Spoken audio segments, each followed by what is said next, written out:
Hello friends, ഇന്നത്തെ നമ്മുടെ video ചെടികൾ വളർത്തുന്നവരും ഇഷ്ടപ്പെടുന്നവരുമായ എല്ലാവർക്കും വളരെ ഒരു ഉപകാരപ്രദമായ ഒരു വീഡിയോ ആണ്. എല്ലാവരുടെ അടുത്തും ഇതൊന്നും ഉണ്ടാവും. പല തരത്തിലും വിധത്തിലും നമുക്കിത് ഉണ്ടാക്കിയെടുക്കാം. വേറെ ഒന്നല്ല, നമ്മുടെ സപ്പോർട്ടിങ് സ്റ്റിക്കാണ്. ക്രീപ്പർ പ്ലാന്റ്സിന് ഏറ്റവും മസ്റ്റായിട്ട് വേണ്ട ഒന്നാണ്. ഒരു പ്രായം കഴിഞ്ഞാൽ അവർക്ക് നല്ല ഭംഗിയോടുകൂടി നിന്ന് വളർന്നാണെങ്കിൽ നമുക്ക് ഇതുപോലെ ഒരു സപ്പോർട്ടിങ് സ്റ്റിക്ക് ഉണ്ടാക്കണം. അപ്പോൾ നമുക്ക് വളരെ ഈസി ആയിട്ട് ഉണ്ടാക്കാൻ പറ്റുന്ന, അധികം കേടൊന്നും വരാതെ കുറേ നാൾ യൂസ് ചെയ്യാൻ പറ്റുന്ന ഒരു സപ്പോർട്ടിങ് സ്റ്റിക്കാണ് ഉണ്ടാക്കേണ്ടത്. ഇതിന് ചെറിയ മെഷ് ഇതുപോലത്തെ ചെറിയ നെറ്റ് കിട്ടും.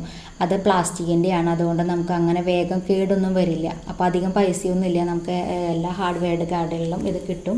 അപ്പോൾ ഇതുപോലെ നമുക്ക് ചെറിയ രീതിയിൽ മതി, ചെറിയ റൗണ്ട് മതി. അപ്പോൾ അളവെടുത്തിട്ട് നമ്മൾ ഇതുപോലെ എത്ര എണ്ണം കിട്ടും അത്രയ്ക്ക് നമ്മൾ കട്ട് ചെയ്തെടുക്കുക. അപ്പോൾ ഇതുപോലെ ആവശ്യമുള്ളപ്പോൾ നമുക്ക് എടുത്ത് യൂസ് ചെയ്യാൻ സാധിക്കും. ഒക്കെ ഒരുമിച്ച് ഒരേ അളവിൽ കട്ട് ചെയ്തെടുത്തിട്ടുണ്ട്. ഇനി അതിലേക്ക് നമുക്ക് ചെറിയ ഇതുപോലെ റൗണ്ട് ചെയ്തൊന്ന് നമുക്ക് വയർ ടാഗ് കെട്ടി കൊടുത്താൽ നമ്മുടെ സപ്പോർട്ടിങ് സ്റ്റിക്ക് റെഡി ആയിട്ടുണ്ട്. അപ്പോൾ അത് ചെയ്യുമ്പോൾ വേറൊരാളുടെ ഹെൽപ്പും കൂടി ഉണ്ടെങ്കിൽ നമുക്ക് വളരെ ഉപകാരമായിരിക്കും. കാരണം അതിനെ നെറ്റിൻ്റെ ഉള്ളിൽ കൂടെ വയർ ടാഗ് ഇട്ട് കെട്ടണം. അപ്പോൾ ഒരാളും കൂടി നമുക്ക് ഹെൽപ്പായിട്ടുണ്ടെങ്കിൽ അപ്പോൾ നമുക്ക് വളരെ നന്നായിരിക്കും. അപ്പോൾ ഇതുപോലെ വയർ ടാഗൊക്കെ ഇട്ട് 2-3 സ്ഥലത്ത് ഒന്ന് ശരിക്കും കെട്ടി കഴിഞ്ഞാൽ നമ്മുടെ സ്റ്റിക്ക് റെഡി ആയിട്ടുണ്ട്. ബാക്കി വരുന്നത് ഒന്ന് വെട്ടി കളഞ്ഞാൽ നമുക്ക് അടിപൊളിയായിട്ടുള്ള സപ്പോർട്ടിങ് സ്റ്റിക്ക് റെഡിയാക്കാം. പണ്ട് ഞാനിത് PVC പൈപ്പുമൊക്കെ വെച്ച് തന്നെ കയറൊക്കെ ചുറ്റി കുറേ പാടൊക്കെ വെച്ചിട്ടാണ് ഉണ്ടാക്കാറ്.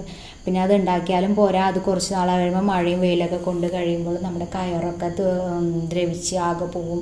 പിന്നെ ആ പ്ലാന്റ് പിന്നെ മാറ്റി പിന്നെ ആദ്യം കയറൊക്കെ ചുറ്റി വീണ്ടും നമുക്ക് റിപ്പോർട്ട് ഇതൊക്കെ വെക്കണം. ഭയങ്കര ബുദ്ധിമുട്ടായിരുന്നു. ഇപ്പോൾ കുറേ നാളായിട്ട് ഞാൻ ഇതുപോലെയാണ് ചെയ്യുന്നത്. അപ്പോൾ നമുക്ക് മഴയായാലും വെയിലായാലും കൊണ്ടാലും പെട്ടെന്നൊന്നും നശിച്ചു പോവില്ല. അപ്പോൾ ഇതുപോലെ നമ്മൾ പോട്ടിലേക്ക് ആദ്യം തന്നെ ഇറക്കി വെച്ചിട്ട് നമ്മൾ പ്ലാന്റ് വെക്കുകയാണെങ്കിൽ ഈ സ്റ്റിക്ക് കനം ബലം കുറവായതുകൊണ്ട് അങ്ങോട്ടും ഇങ്ങോട്ടും നീങ്ങി പോവില്ല. ഇതുപോലെ മുന്നേ ഇറക്കി വെച്ചിട്ട് നമ്മൾ മണ്ണൊക്കെ ഇട്ട് സെറ്റ് ചെയ്താൽ മതി. ഇനി ഇത് നമുക്ക് ഈ സപ്പോർട്ടിങ് സ്റ്റിക്കിലേക്ക് ഫില്ലിങ് കൊടുക്കണം. അപ്പോൾ ആദ്യമേ നമുക്ക് ഫില്ലിങ് വെച്ച് നമുക്ക് ഇല്ലയെന്നുണ്ടെങ്കിൽ ഇതുപോലെ സ്റ്റിക്ക് നമുക്ക് ഇറക്കി വെച്ച് കൊടുത്ത് പ്ലാന്റ് നട്ടു കൊടുക്കാം. ഞാനിപ്പോൾ അതുപോലെ നട്ടൊരു പ്ലാന്റാണത്. പിന്നെ നമുക്ക് അത്യാവശ്യം വേണ്ടതെന്ന് പറഞ്ഞാൽ നമ്മുടെ ചകിരിയാണ് കേട്ടോ. നമ്മൾ തേങ്ങ പൊതിച്ചിടുന്ന ചകിരി. പിന്നെ ഇപ്പോൾ ചകിരി കിട്ടാനില്ലെങ്കിൽ നമുക്ക് നമ്മുടെ പോളിസ്റ്ററിൻ്റെ ചെറിയ തുണികൾ അങ്ങനത്തെയൊക്കെ ഉണ്ടെങ്കിൽ ചെറുതായിട്ട് കട്ട് ചെയ്തെടുത്താൽ നമുക്ക് അതും ഇതിലേക്ക് നിറച്ച് കൊടുക്കാം. ഇത് നമ്മൾ ഫില്ല് ചെയ്യുമ്പോൾ നമുക്ക് ഫുള്ളായിട്ട് കുത്തി നിറയ്ക്കേണ്ട ആവശ്യമൊന്നുമില്ല. ചെറുതായിട്ട് ഗ്യാപ്പൊക്കെ വരുന്ന രീതിയിൽ നമുക്ക് നിറച്ച് കൊടുത്താൽ മതി. ഈ വേരുകളൊക്കെ അപ്പോൾ അതിൻ്റെ ഉള്ളിൽ കൂടെ ഒന്ന് സപ്പോർട്ട് ചെയ്യാനുള്ള ഒരു മാത്രം നമുക്ക് ചെയ്തു കൊടുത്താൽ മതി. അപ്പോൾ ഇതുപോലെ നമുക്ക് അടി വരെ മുട്ടുന്ന രീതിയിൽ കോലുകൊണ്ട് നന്നായിട്ട് ഇറക്കി വെച്ച് കൊടുക്കണം. അങ്ങനെ ചെയ്താൽ നമ്മുടെ സപ്പോർട്ടിങ് സ്റ്റിക്ക് അടിപൊളിയായിട്ട് റെഡി ആയിട്ടുണ്ട്. ഇതെൻ്റെ ഫിലോഡെൻഡ്രൻ്റെ പ്ലാന്റാണ്. അപ്പോൾ അത് ഇതുപോലെ റൂട്ട്സൊക്കെ വന്ന് തുടങ്ങിയിട്ടുണ്ട്. ഈ റൂട്ട്സൊക്കെ ഈ ചകിരിയുടെ ഉള്ളിലേക്ക് പോയി പിടിച്ച് പ്ലാന്റ്സ് അടിപൊളിയായിട്ട് നന്നായിട്ട് വളർന്ന് നല്ല ഭംഗിയായിട്ട് നിൽക്കും. പിന്നെ നമ്മൾ നനച്ച് കൊടുക്കുമ്പോൾ ആ ചകിരിയും കൂടി നനച്ച് കൊടുത്തു കഴിഞ്ഞാൽ അപ്പോൾ നമ്മുടെ പ്ലാന്റ്സിന് വേരൊക്കെ അതിനുള്ളിലേക്ക് പോയി വേഗം വളരാനായിട്ടുള്ളൊരു നല്ലൊരു ടെൻഡൻസി ഉണ്ടാകും. അപ്പോൾ ഇത്രയും ഈസി ആയിട്ട് നമുക്ക് ഉണ്ടാക്കിയെടുക്കാൻ പറ്റിയ ഒരു സപ്പോർട്ടിങ് സ്റ്റിക്കാണത്.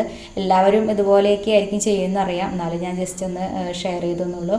ഇതും ഫിലോഡെൻഡ്രൻ്റെ ഒരു പ്ലാന്റാണ്. ഞാൻ മുന്നേ ഇതുപോലെ വെച്ചതാണ്. ഇപ്പോൾ ഇതിൻ്റെ വേരൊക്കെ ഇതിൽ നന്നായി പിടിച്ച് നല്ല അടിപൊളിയായിട്ട് നിൽക്കുന്നുണ്ട് എൻ്റെ പ്ലാന്റ്. ഈ പ്ലാന്റും ഇതുപോലെ തന്നെ ഇതിലേക്ക് വേര് വന്ന് പുറത്തേക്കൊക്കെ നിന്ന് വേരൊക്കെ പ്ലാന്റൊന്നും വീഴാതെ നല്ല ഭംഗിയിൽ നല്ല അടിപൊളിയായിട്ട് നിൽക്കുന്നുണ്ട്.